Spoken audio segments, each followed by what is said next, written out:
जी प्रणाम नमस्कार। मैं अमन यादव, जन अधिकार छात्र परिषद औरंगाबाद छात्र जिला अध्यक्ष। साथियों, बहुत ही खुशी की बात है कि आज पटना विश्वविद्यालय अंतर्गत छात्र संघ चुनाव की डंका बज चुकी है और 19 नवंबर को छात्र संघ चुनाव होगी, जिसमें पिछले चुनाव में जन अधिकार छात्र परिषद ने पूरी मजबूती के साथ चुनाव लड़ी थी और विजयी भी हुई थी। और वहाँ के छात्रों की हरदम हर समय हर मुद्दे पे आंदोलन करके पटना यूनिवर्सिटी यानी पटना विश्वविद्यालय के शिक्षण संस्थान या किसी भी तरह के समस्या को ले करके हमेशा छात्र हितों की लड़ाई लड़ते आई है।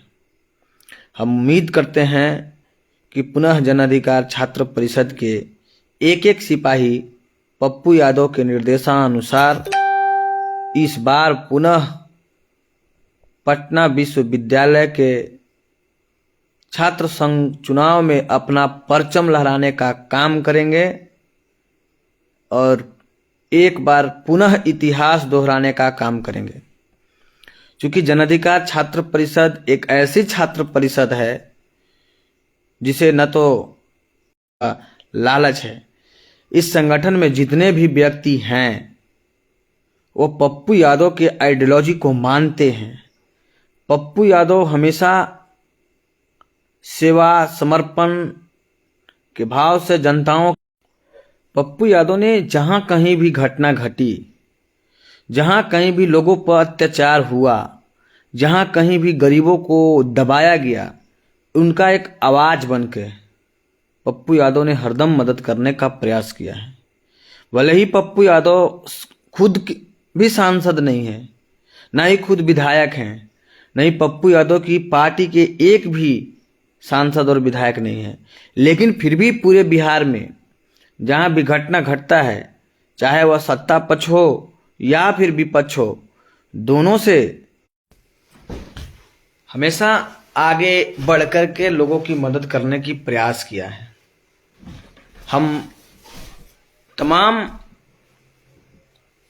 पार्टी के नेताओं से आग्रह और निवेदन करना चाहते हैं कि आखिर पप्पू यादव भी किसी मां के कोख से ही पैदा होता है और पप्पू यादव भी इस बिहार के धरती से ही आते हैं।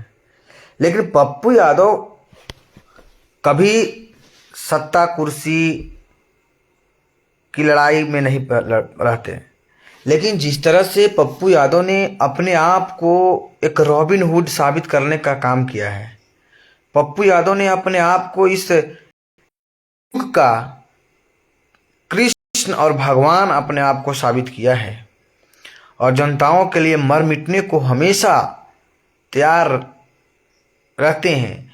इतना वजन शरीर होने के बाद हमेशा 46 डिग्री 47 डिग्री टेम्परेचर में जनताओं की मदद करते हैं।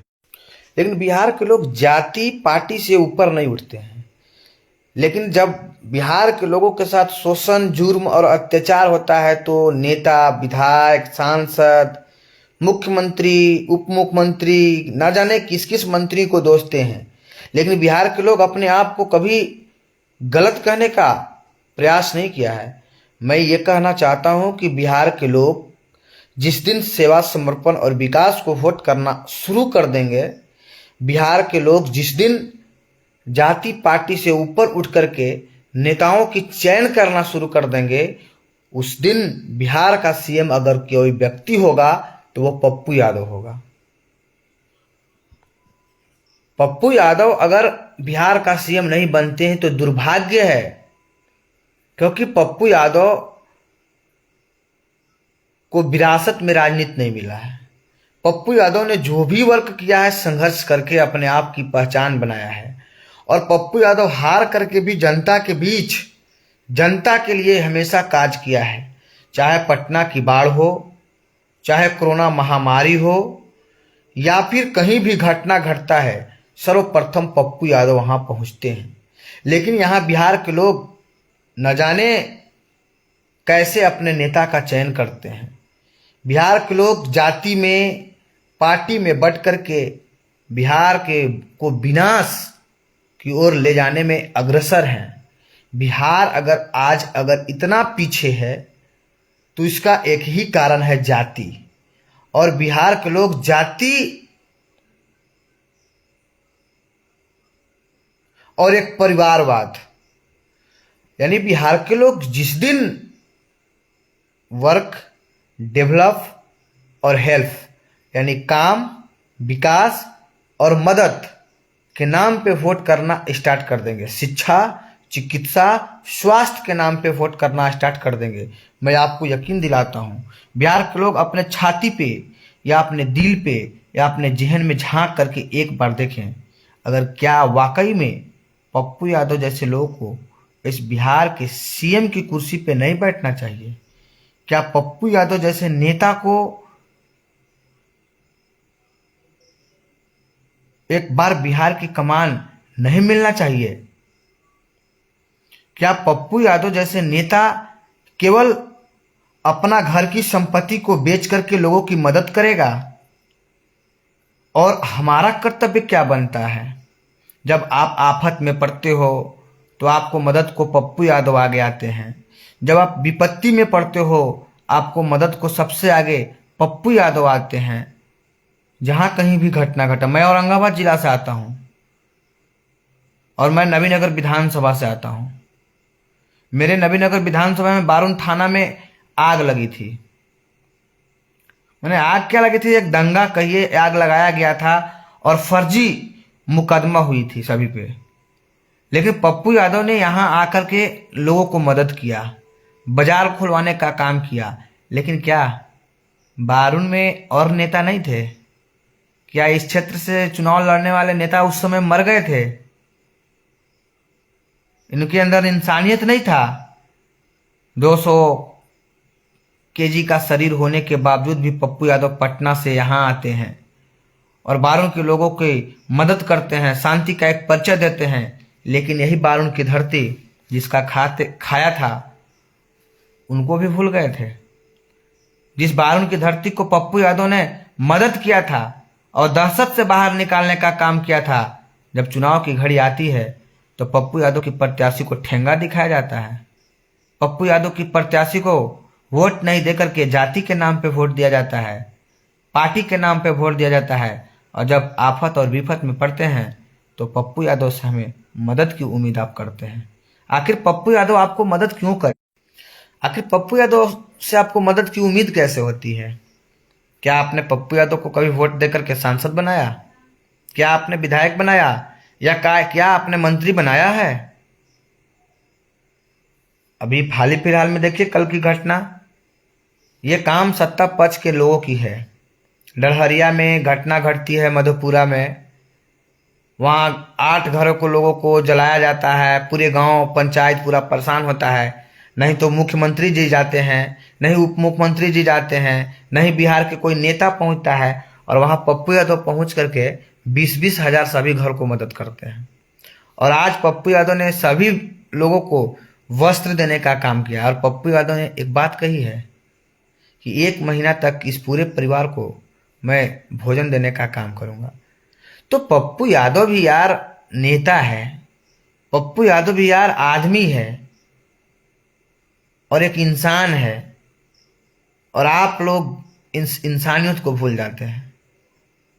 अरे आपने सबको देखा है, सब पे विश्वास किया है, लेकिन सभी ने आपके साथ विश्वासघात किया है। किसी ने आपको या आपके समाज के लोगों को मदद नहीं किया है। हम यादव हैं और यादव के नाम पे किसी को वोट जरूर करते हैं, लेकिन वो जब हमारी मदद की बारी आती है वो भूल जाते हैं कि शायद हमें यादव जाति ने वोट देकर के हमें विधायक बनाया है, यादव जाति ने हमें वोट देकर के मंत्री बनाया है, यादव जाति ने हमें वोट देकर के मुख्यमंत्री बनाया है, या पिछड़े समाज के लोगों ने हमें इस कुर्सी तक पहुंचाने का काम किया है। सब ये एक ही सिक्के के चट्टे बट्टे हैं। ये सब लोग केवल कुर्सी के लिए जातिवाद का राजनीति करते हैं। और जब अपना समाज पे अत्याचार होता है, जुर्म होता है, शोषण होता है, फिर ये नेता आपको मदद नहीं करते हैं, फिर ये अपने आप को कनी काटना स्टार्ट कर देते हैं। तो आखिर कब तक इस बिहार के लोग ऐसे नेता का चयन करते रहेगा? मैं लालू प्रसाद यादव जी का सम्मान करता हूं, नीतीश कुमार जी का सम्मान करता हूं।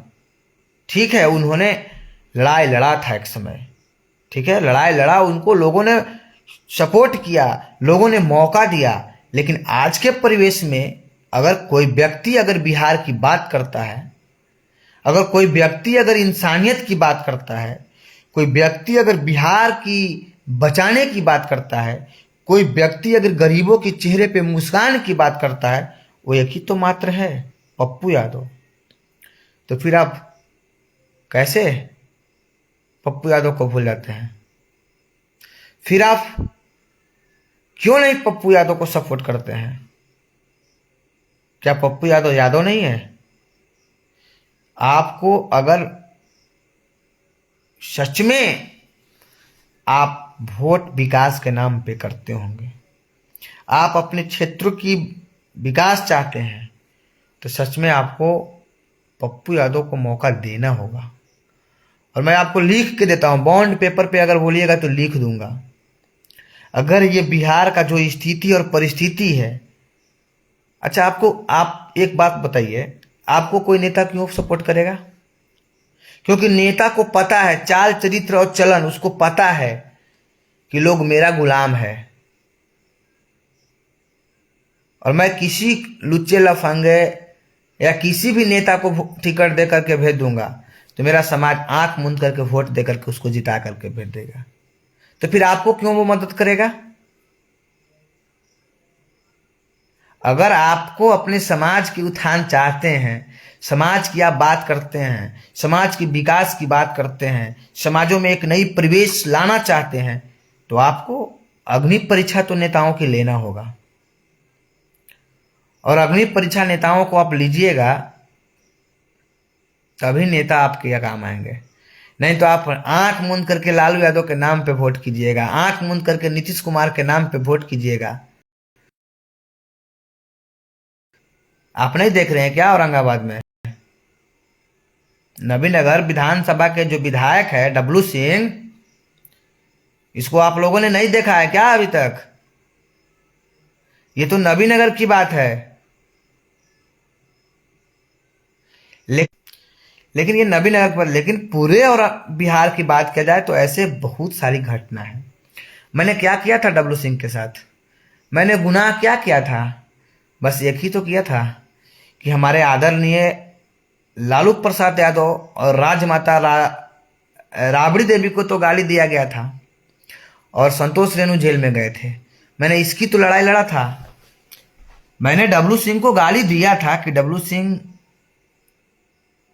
को मैंने अभद्र शब्दों का इस्तेमाल जरूर किया था, लेकिन मेरा वो मजबूरी था।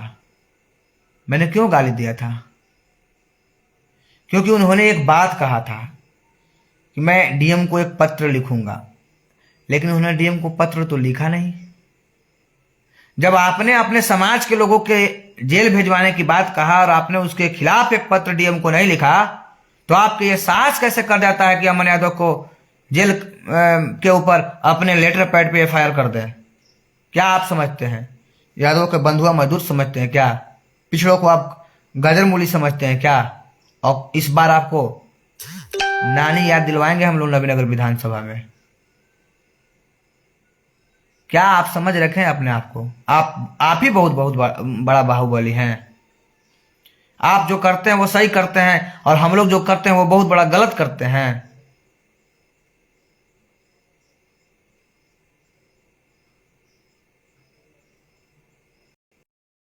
हमने बोल दिया तो आपको दुख लग गया, और आपके समाज के लोग हमारे लोगों को बोलते हैं तो हमें दुख नहीं लगता है।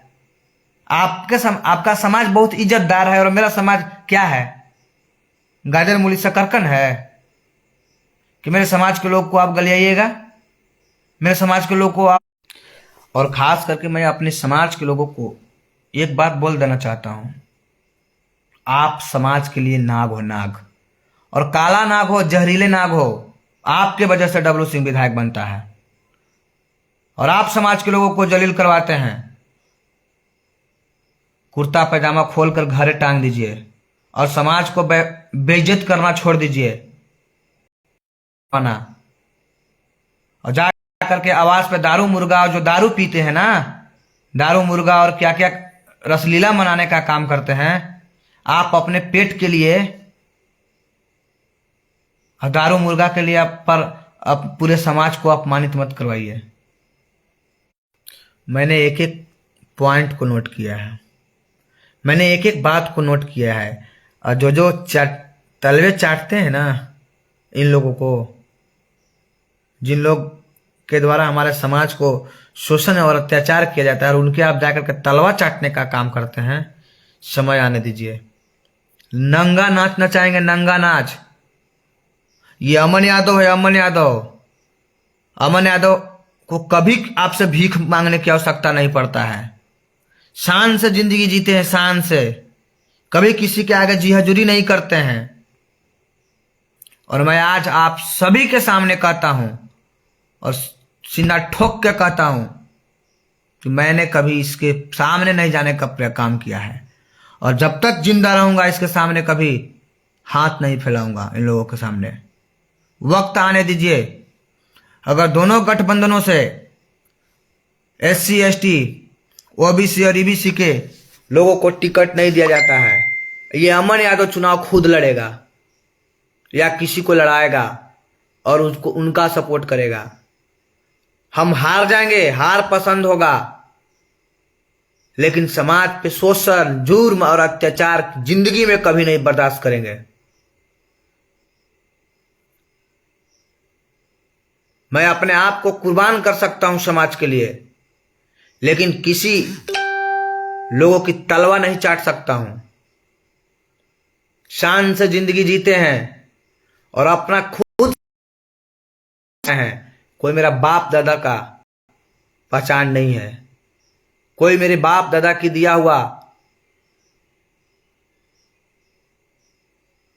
पहचान नहीं है। मैंने खुद संघर्ष किया है, मैंने लाठियां खाया है, मैंने अपने समाज के लिए लड़ाई लड़ा है।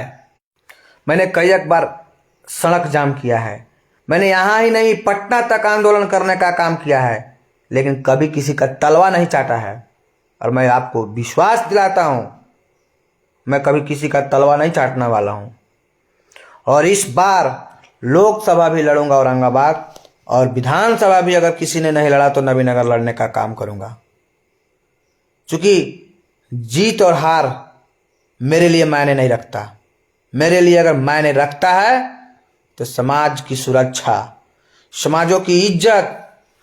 अगर समाज के लोगों को इज्जत और मान सम्मान प्यारा होगा तो समाज के लोग अमन यादव को सपोर्ट करेंगे। अगर समाज के लोगों को इसी तरह से बेइज्जत होना होगा, इसी तरह से तलवे चाटना होगा, तो अमन यादव को सपोर्ट नहीं करने का काम करेंगे। क्योंकि मैंने देखा है, मैंने बहुत देखा है अत्याचार। डब्लू सिंह, पहले टिकट लेने की तुम तैयारी करो। तुमने हमारे ऊपर FIR करके बहुत बड़ा गलती किया था और बहुत इसका भुगताएंगे तुमको। समय आने मैंने आपको क्या कहा था? एक शब्द का इस्तेमाल किया था, बोलिए तो फिर वो शब्द बोल देता हूं। आपको दुख लग रहा था क्या?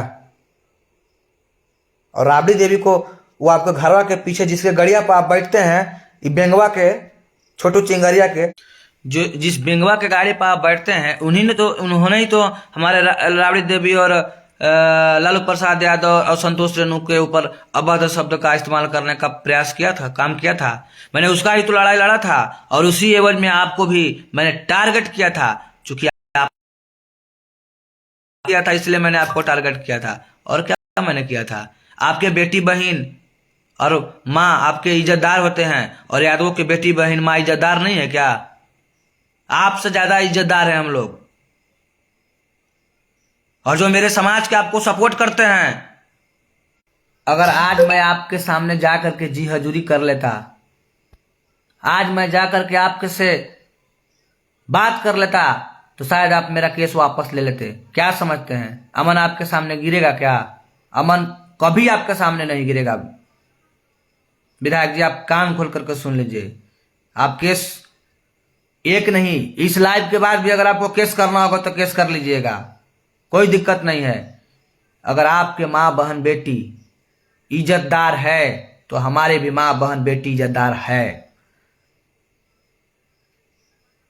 और हमने गलती नहीं किया था, हमने जो भी किया था सही किया था। मैं अपने यादव समाज के लोगों से कहना चाहता हूं कि क्या आप राजमाता राबड़ी देवी पे जो गाली दिया था, लालू प्रसाद यादव को जो गाली दिया था, उस व्यक्ति के गाड़ी पर डब्लू सिंह बैठ करके उसको संरक्षण देने का काम किया है, उसको बचाने का काम किया है और उल्टी मेरे ऊपर एफआईआर किया है।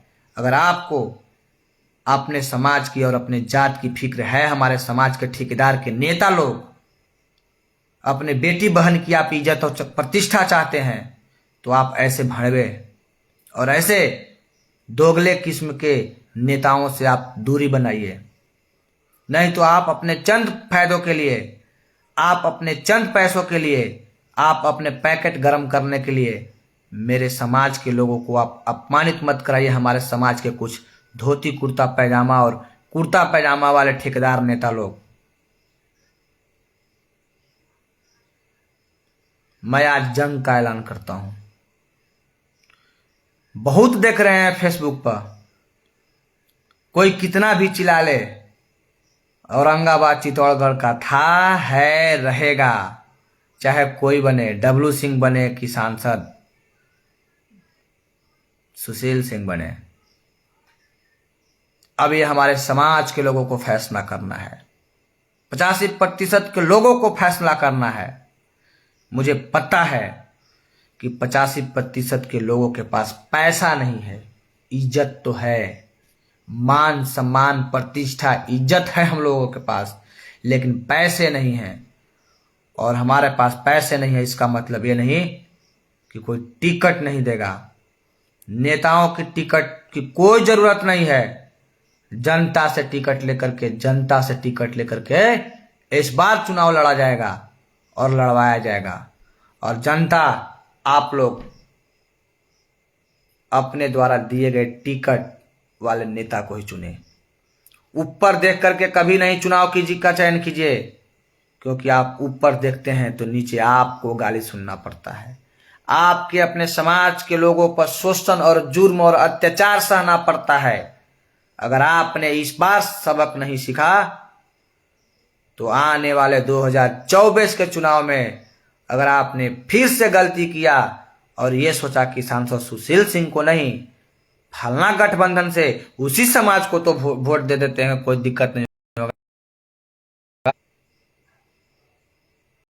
तो ये आपकी गलत फहमी है। एक नागनाथ तो दूसरा सांपनाथ है, दोनों जहरीले हैं और दोनों से आपको बचना होगा। और दोनों जातिवाद भरपूर करते हैं और इसलिए इन लोगों को इस बार कुर्सी से उतार के फेंकना होगा मेरे साथियों। क्योंकि मैं ये नहीं कर रहा हूं कि आप लालू प्रसाद यादव को नहीं मानिए, मैं ये नहीं कर रहा हूं कि आप तेजस्वी प्रसाद यादव को आप नहीं मानिए, लेकिन ऐसे भड़वे, ऐसे दोगले और ऐसे चरित्र रखने वाले नेता जो आपको वोट से चुनाव जीतते हैं लेकिन आपके ही ऊपर शोषण जुर्म और अत्याचार करते हैं, ऐसे लोगों को बहिष्कार करना होगा। आपको ऐसे लोगों को आपको बायकॉट करना होगा। और आपको मैं वचन देता हूं, मैं जनता से चंदा करके, मैं भीख मांगूंगा जनता से, वोट भी मांगूंगा और वोट के बदले नोट भी मांगूंगा। अगर दोनों गठबंधनों से किसी भी SC ST OBC और EBC लोगों को टिकट नहीं दिया जाता है तो मैं इस गमछा को ऐसे फैला करके आपसे भीख के रूप में नोट भी मांगूंगा और वोट भी मांग करके चुनावी मैदान में अपने समाज की प्रतिष्ठा, मान सम्मान और 85% के लोगों को इज्जत दिलाने का काम करूंगा। और मैं आऊंगा चुनावी मैदान में। इसलिए मेरे साथियों, मेरे बड़े भाई, छोटे भाई, अभिभावकगण, आप सभी से मेरा करबद्ध प्रार्थना है, निवेदन है कि आप लोग ऐसे नेता का बहिष्कार जरूर कीजिए। 10,000, 20,000, 50,000 रुपया ले करके आप गुलाम मत बनिए ऐसे नेता का। दारू मुर्गा पर आप ऐसे नेता का जी हजूरी मत कीजिए। आप अपनी समाज की बात कीजिए, आप अपनी समाज की प्रतिष्ठा को बचाइए, आप अपने समाज के लोगों को आगे कैसे बढ़ाया जाए उसकी बात करें।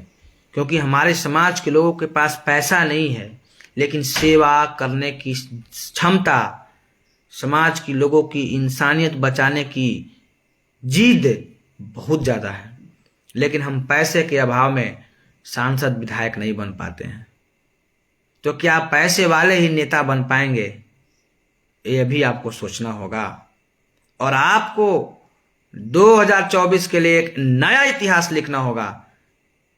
मैं पुनः कहता हूं कि अगर दोनों गठबंधनों से किसी भी SC, ST, EBC, OBC के बेटा को टिकट नहीं दिया गया तो मैं औरंगाबाद लोकसभा क्षेत्र से सांसद का चुनाव लड़ूंगा, जिसमें हमें उम्मीद ही नहीं पूर्ण भरोसा है, पूर्ण विश्वास है कि आप हमें समर्थन भी कीजिएगा, सपोर्ट भी कीजिएगा और आप अपना एक एक कीमती वोट भी दीजिएगा और इस वोट के बदले नोट भी देने का काम कीजिएगा और चंदा दे करके इस बेटा को अपने औरंगाबाद लोकसभा से आशीर्वाद दे करके सदन में भेजने का काम कीजिएगा।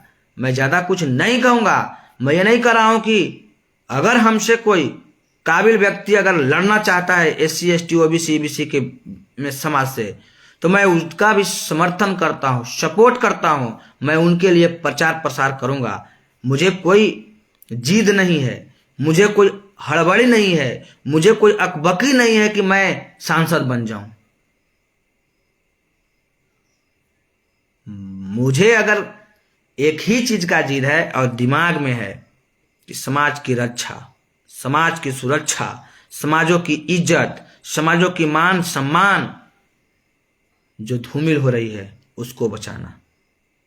और ये काम तभी संभव होगा जब औरंगाबाद लोकसभा से और नबीनगर भी विधानसभा से अपना बेटा का चयन कीजिएगा, अपना भाई को आशीर्वाद दीजिएगा, अपने दोस्त को सपोर्ट कीजिएगा।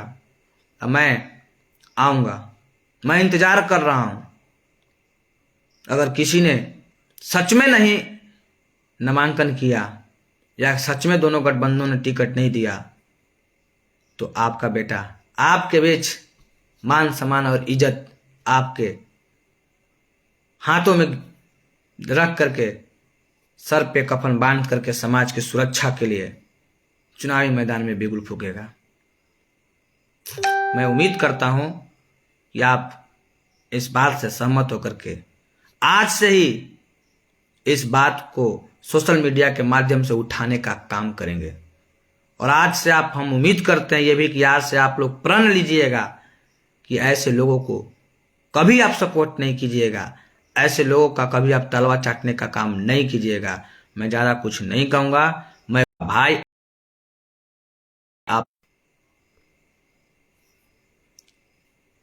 आपका साथी कहता हूं कि मैं अगला लोकसभा चुनाव लड़ने की तैयारी में हूं। अगर दोनों गठबंधनों से SC, ST और OBC, EBC के बेटा को अगर टिकट नहीं दिया गया तो मैं आपके बीच एक फकीर बन के अपने समाज की तकदीर को बदलने के लिए चुनावी मैदान में आ रहा हूं। बस आपका प्यार, आपका आशीर्वाद, आपका समर्थन जरूरत है। और जितने भी लोग हमारे इस वीडियो को देख रहे हैं, आप लोग मेरे लिए नहीं तो अपने समाज के लिए एक एक शेयर जरूर कीजिएगा। और एक तरफ धनबल होंगे तो दूसरे तरफ जनबल और आपका बेटा होगा।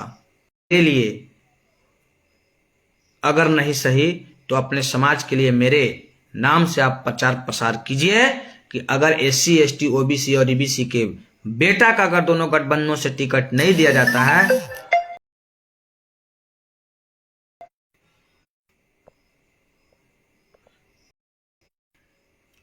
अगर नहीं दिया जाता है तो मैदान में आ रहा है। जी बहुत बहुत धन्यवाद, प्रणाम, नमस्कार। और मैं उम्मीद करता हूं कि आप लोग हमारे वीडियो को शेयर जरूर कीजिएगा, और आशा ही नहीं पूर्ण विश्वास है कि मेरे लिए आज से आप लोग एक स्टार प्रचारक बन करके आप औरंगाबाद लोकसभा से एक स्टार प्रचारक बन करके आप लोग मेरे लिए काम करेंगे, और मेरे नाम से आज से आप लोग औरंगाबाद लोकसभा से एक उम्मीदवारी करने का आप हर लोगों तक मैसेज पहुंचाने का काम करेंगे। बहुत बहुत धन्यवाद जी, प्रणाम, नमस्कार।